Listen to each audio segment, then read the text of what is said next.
Hi, welcome to 2020 Tasty Treats with GourmetQuilter. I'm Susan Clare, GourmetQuilter, because quilting is delicious. And we're working on some very delicious things. We've got here some delicious pears, and inside each pear we're putting a different little block. So we're making a sampler, and they're just little blocks. They're really not very big. So at the moment we're just making the blocks with the surrounds, and we're making 20 altogether. And there is a pattern available through GourmetQuilter.com. It's a downloadable pattern. Each day a new pattern comes out, and the video, me talking all about what I'm doing with the blocks. And other than that, I think we're doing okay. We're on to day 19, so we're actually nearly through the series, but it's still all available. And I will show you what we're doing with this block. So the pattern shows you how to cut out and how to make everything. I'm just here to just give you a visual as well, so that you can see what I'm doing. So we're making a pinwheel block. Now we've made a block very similar to this before. We made this one over here. So it's the same, but basically the pieces are just rearranged so that they look a bit different.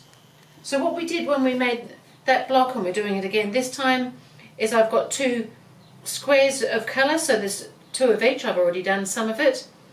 And we needed to draw a diagonal line on a white, the background, or the lighter colour.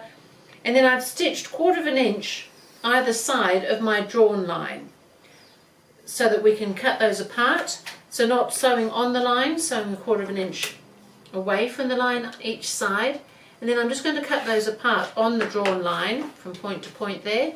And then we can press that. I'm just going to press towards the blue. And then we do need to trim these so that they're a really nice straight-sided little square.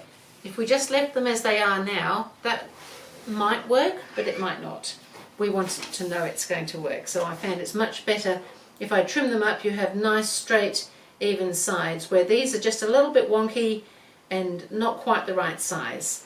So I have a square ruler here, and I'm just going to, most square rulers have a diagonal line on them, or actually regular rulers often have lines diagonally on them as well. If you don't have a square, what we need to be able to do is make sure that that stays on the diagonal and we can trim. So I'm just going to lay that so that that diagonal line sits on my diagonal seam. And it's not much to trim, there really is just a little tidy up to do. And I'm just going to trim up the side here and along the top. You want to make sure that the size you're cutting when you're trimming squares like this actually fits within the markings on the ruler. The markings on the ruler are not just decorative, they're actually amazingly useful for this sort of thing. So I've turned the square around now so that I've got to trim the opposite two sides to the ones I've just done. And same thing, I've got the diagonal sitting on my seam. This line is now straight and that one is straight because I've trimmed those. And again, I've just got to trim off just that tiny skerrick, but that tiny skerrick makes all the difference. So we do need both of these, so I'll trim this one as well while I'm here.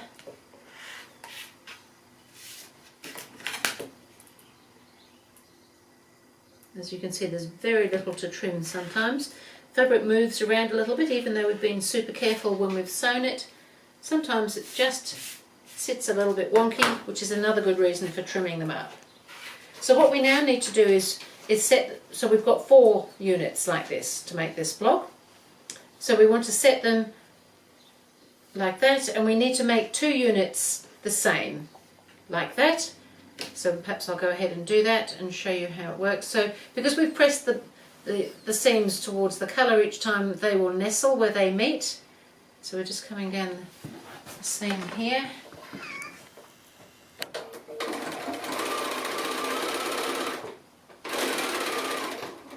And another one, again making sure that seam is nestling. If that nestles nicely, we get a nice point in the centre of our little pinwheel.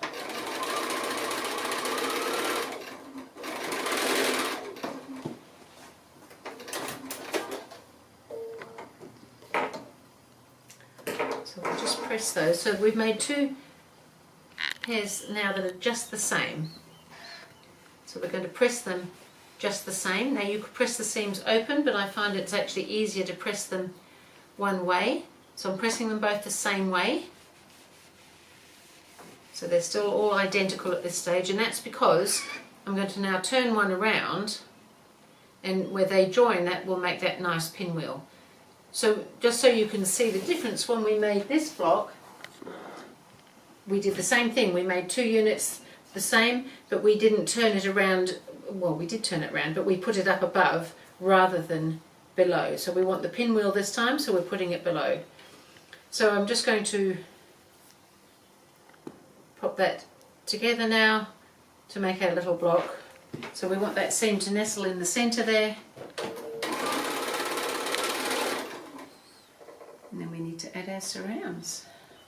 And we're getting pretty good at that right now. So I'm probably going to press this seam open because there's a whole lot of bulk going in the middle there, and it will just help it sit a little bit better if that's pressed, the bulk is pressed out both ways like that.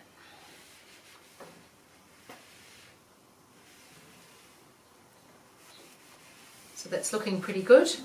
So there's our little pinwheel block. Now it needs its little surround on it. So I'll go ahead and put the surround on and show it to you when I'm just about done. So as I said, we're getting pretty good at these surrounds by now. So there's the little pinwheel block. We'll pop it up on the wall, and this wall is nearly full. We've only got one more block to go after this. It's just amazing.